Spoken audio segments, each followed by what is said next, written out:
listeners. Thanks again for tuning into Sid's Workshop. Hope you're all having a wonderful day.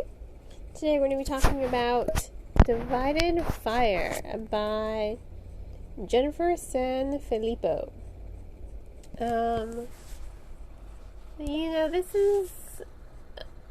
This was a novel I liked, but I didn't love. Now, that's not to say that it's a bad story. I did enjoy it at the end of the day. I really did enjoy it. My initial response was to give it a higher rating than what I'm going to give it today. And the reason, and I'll talk about why as this review continues. I'm joined by my son today. If you can hear him in the background, he's just chit-chatting and playing with the cats. It's very adorable. In any case, this book is, it's a rich fantasy where people who have the power to use magic with their song, by singing, they don't talk. I think it was really interesting how there's lots of sign language in this book. I really do think that it was I feel like that makes it diverse. Sign language is incredibly interesting. I would love to learn it myself, and I hope my son does learn it growing up. I really do want to encourage that with him, along with him learning Spanish.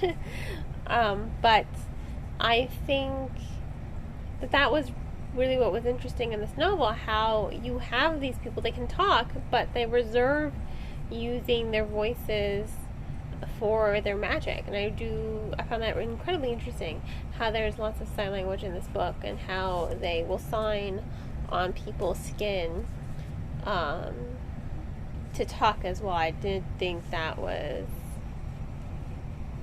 very interesting, and I really did enjoy that part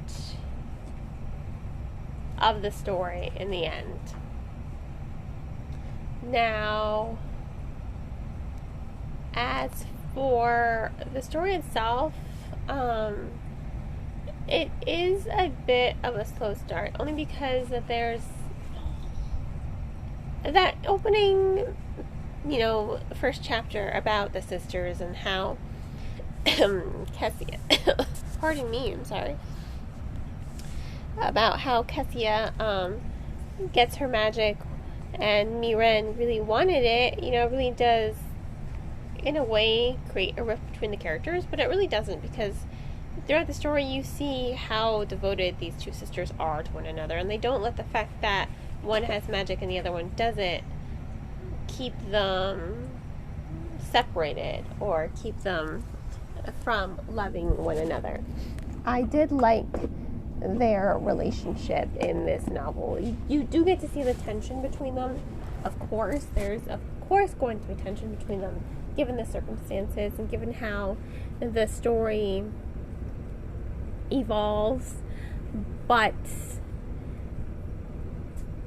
they tend to let it go just to save themselves. To save each other and to save their relationship, and to always put each other's well-being first and foremost. That's what I really liked about it. After that opening, though, the story does slow down quite a bit. There's a lot of information kind of thrown at the reader, and I really do wish that the author, if you listen to these podcasts, you know that that's kind of one of my pet peeves, when authors just kind of unload a lot of information all at once onto the reader. And it really bothers me when authors do that, just because it doesn't need to be done that way. There are different ways to do that, and I really do feel like it slows down the pacing of the story, because you're just throwing so much at the reader. You're kind of distracting the reader from what the plot of the story is supposed to be. Yes, the author does circle back to it quite quickly, but when I first started reading it, I have to say I was bored, because it's like, okay, I get it, the world's at war, people are taken away, yada yada yada. Again, lots of information. It does come off as a little repetitive now and again throughout the story, but that's why I think the author didn't need to just unload all of it all at once, because she does bring it back throughout the story. And I think I would have appreciated this novel and the world building a little bit more if the author had just stuck to trickling it throughout the story instead of just unloading all this information all at once. It is important information, but it wasn't necessarily important for it to be unloaded all at once right at the beginning. Now, as for the actual plot,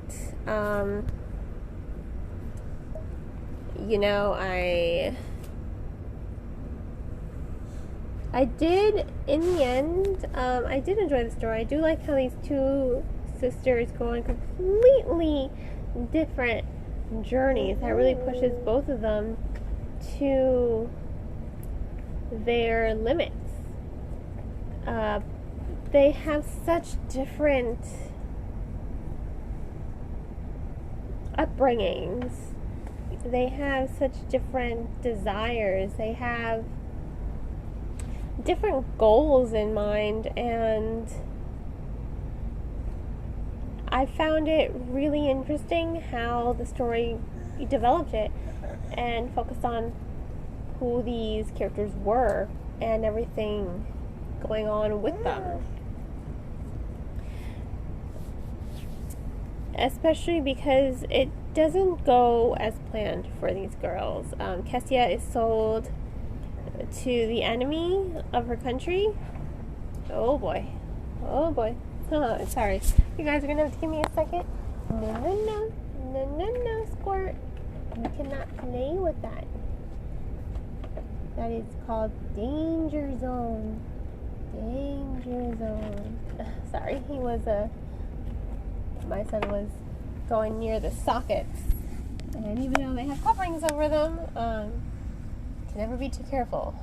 Especially with this kid. He's smart. But anyway, like I was saying, Kessia is sold to the enemy, and she is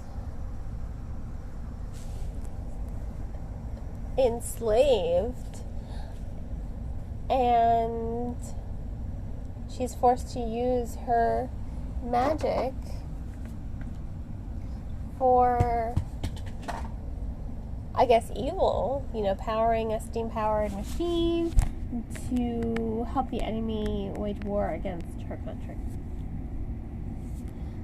So I thought that was really interesting because it's a completely different journey for her than it is for Miren. Miren she goes with her sister's boyfriend. They embark on a journey that takes them literally all over the place. They're going from here to there. They meet indentured servants. It really is an interesting look at the world to see, like indentured servants, they're basically slaves as well. I thought that was very cool how the author addressed that situation. I do think it was thoughtful. I do think it was compelling. And I think it offers a really good narrative of what it means to be a slave. Indentured servitude is still slavery in a way. And I like that the author brought this up.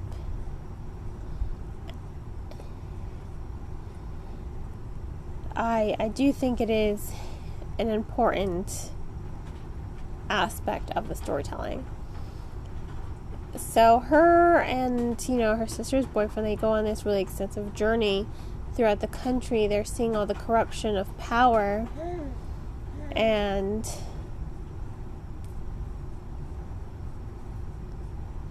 oh boy, Squirt. Lots of games on your phone. Here you go. There's just a lot going on.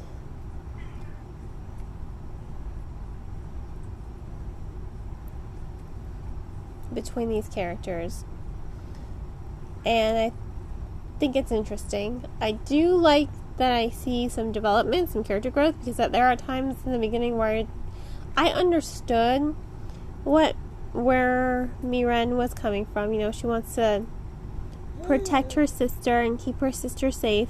I completely understand where she's coming from, but I didn't really like how she treated her sister.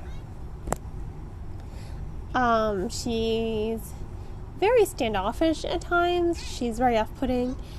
However, she grows, you know, she does develop a different sense of right and wrong, and I like how she grows. As for Kessia, I also like how she grows and develops as a character. I really do think it is entertaining to see her flourish, to find the strength in her power that she's had to keep hidden for so long. I think it was very cool to see her grow. You know, she's mute, but that doesn't mean she doesn't have a voice that can't be heard. And I love that message in the story. I love how you cannot have a voice physically, but you can still have something inside you that is powerful, that can save so many. And I love that that is brought to life in this book. So, I mean, I had mixed feelings about this book. There were times where I liked it. There were times where I was bored by it. But ultimately, I did think it was an enjoying read. The ending left me... It's an open-ended ending. I'm not sure if this is a standalone or not. It's okay. It works. It works as an ending, but it does make me want more. I definitely do want more from the story. I would like to see how the story progresses. There are a lot of loose ends that do need to be tied, so if there is going to be a sequel, I think I would read it. Yeah, I would read it. Just because the ending left me a little unsatisfied because of all those loose ends. It is a good closing ending of this particular story, but it can be something more as well. I think the author left a lot of room to develop the story and to develop these characters in this world, even more so if the author chose to do a sequel.